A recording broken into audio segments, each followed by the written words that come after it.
Hey, welcome Minecrafters. This is bbinme, and you're watching my Let's Play Minecraft video series. This is episode 2. For those of you who watched episode 1, I hope you enjoyed it. Episode 1 was really actually my first attempt at a YouTube video, so it's pretty raw and new, but we're going to play Minecraft together in this video series, and we're going to learn to make videos as well. So everyone's learning, and it's a good experience for all.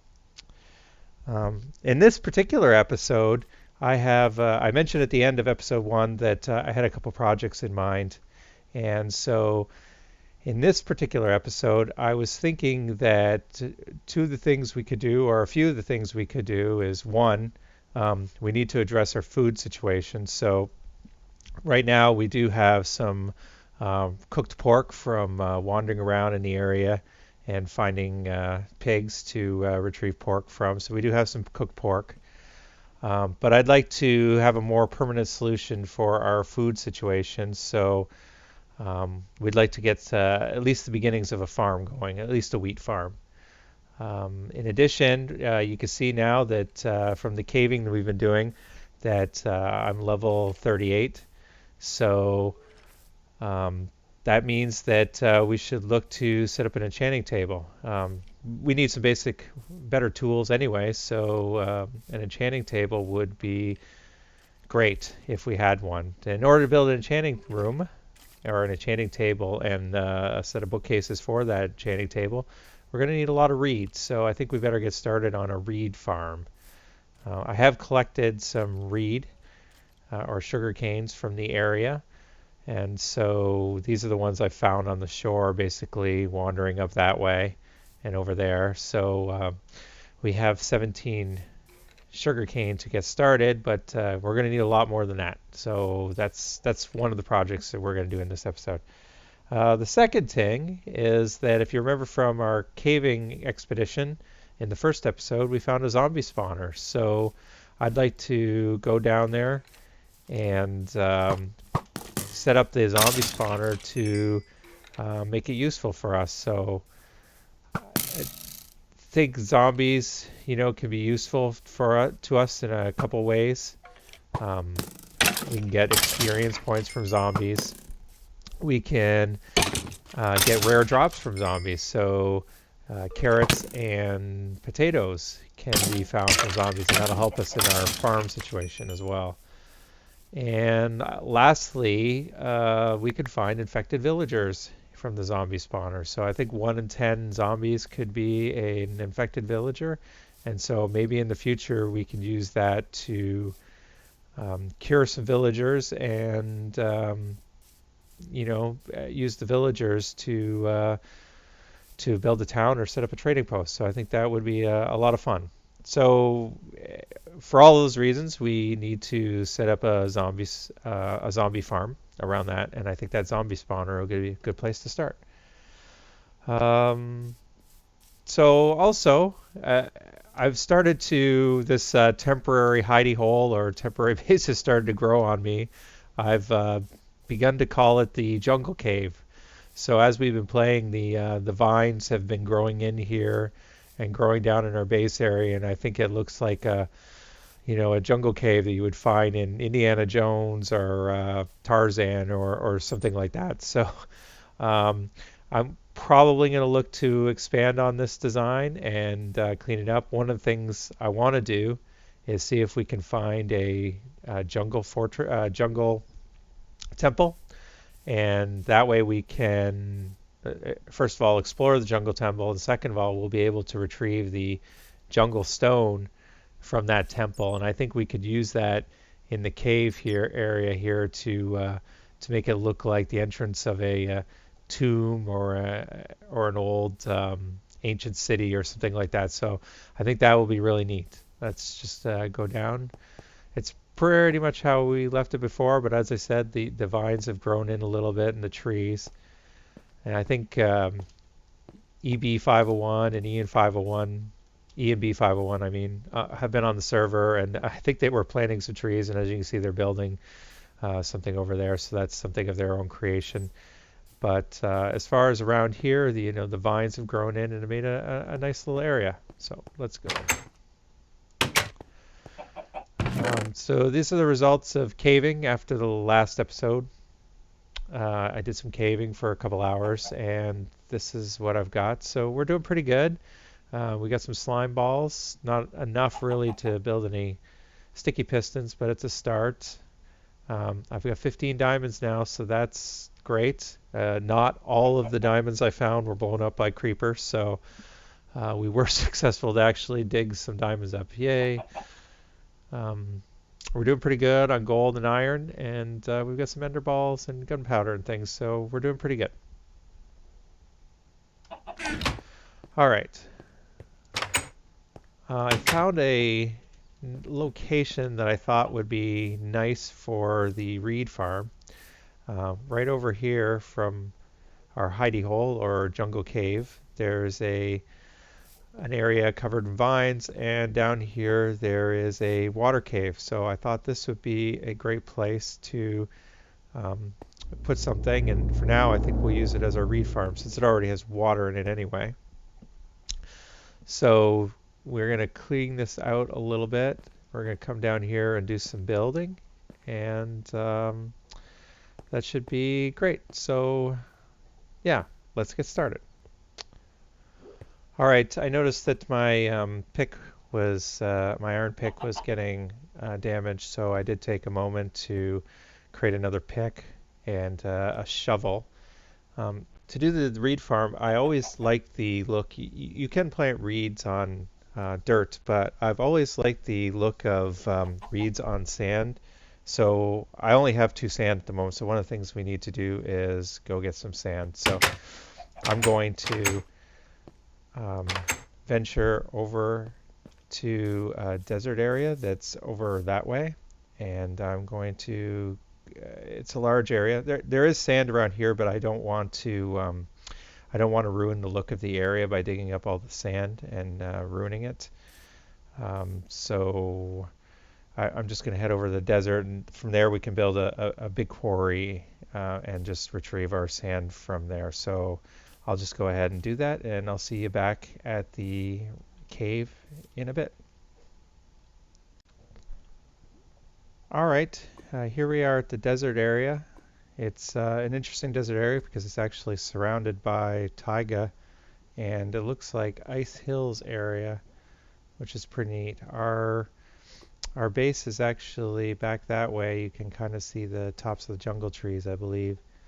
And so it's just over in that direction. But this is the area that I'm going to dig up for sand. So I usually don't feel too bad about digging up deserts because I really haven't found a use for deserts other than as a quarry. So maybe if there was a desert temple or something, but not in this case. One funny thing that I did want to mention was the natural structure here that is kind of looks like a sphinx. So apparently the Egyptians have visited my Minecraft world and left along something to remember themselves. I think that's pretty cool. I'm going to leave that there, and maybe we can do something with that later.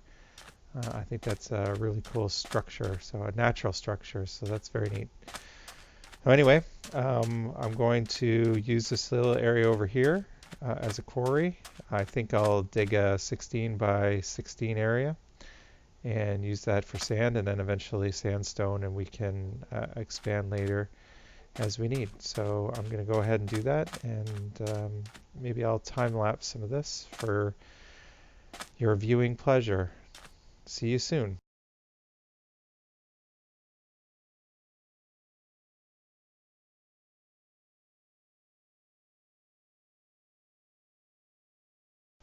Well, as you can see, my shovel broke.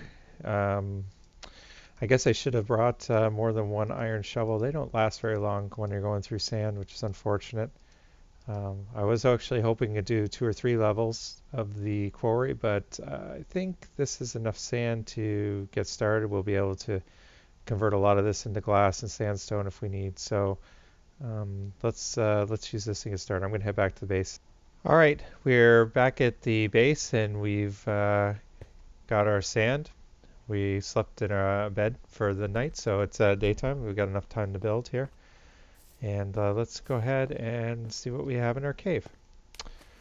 So it's about 2 blocks deep with the water, 3 blocks deep in places.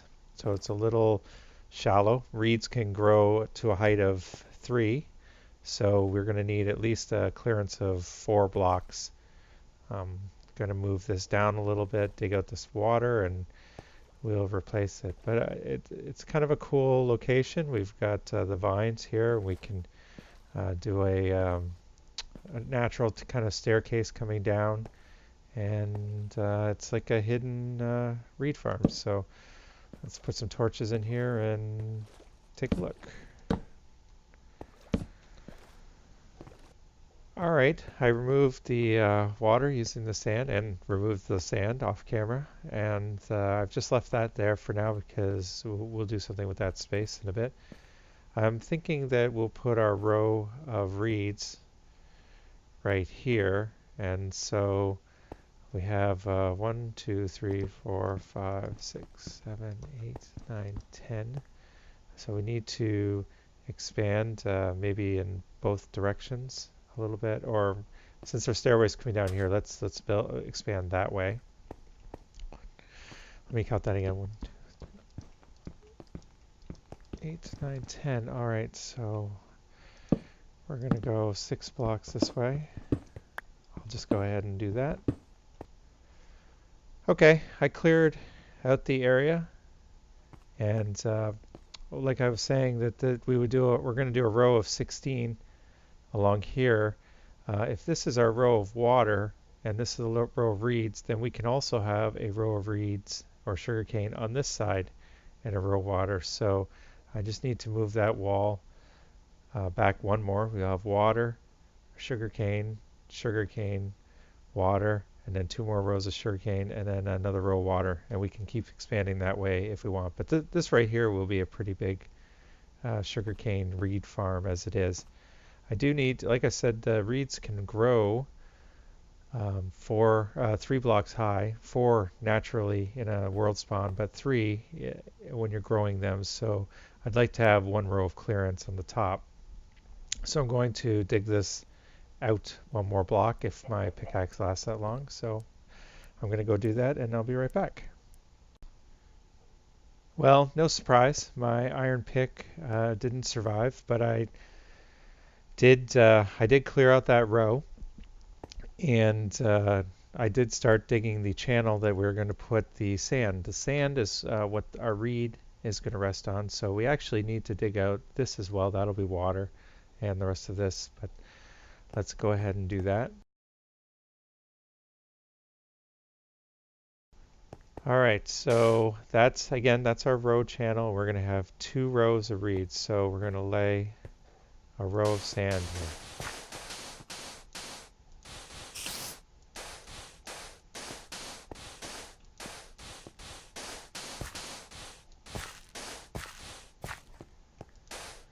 And then these will also eventually be reeds as well.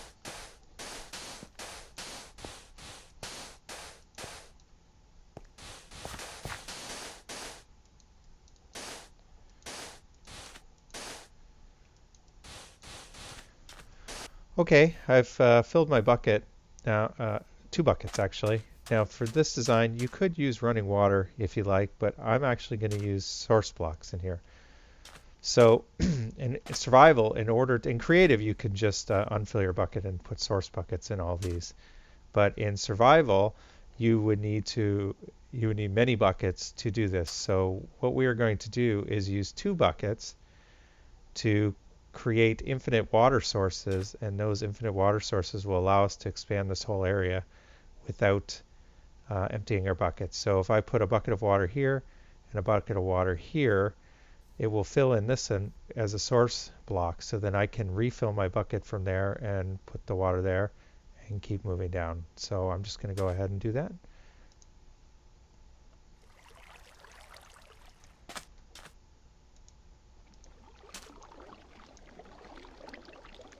and you'll see that I can keep refilling my bucket and moving down, and the source blocks are forming behind.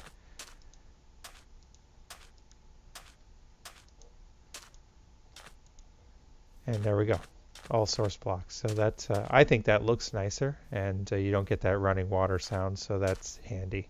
And now I need to refill my 2 buckets, and we can do it on this side. All right, not optimized clicking, but I got it done. So you can see we have a row of water and our sand and another row of water, and now we can place our reeds.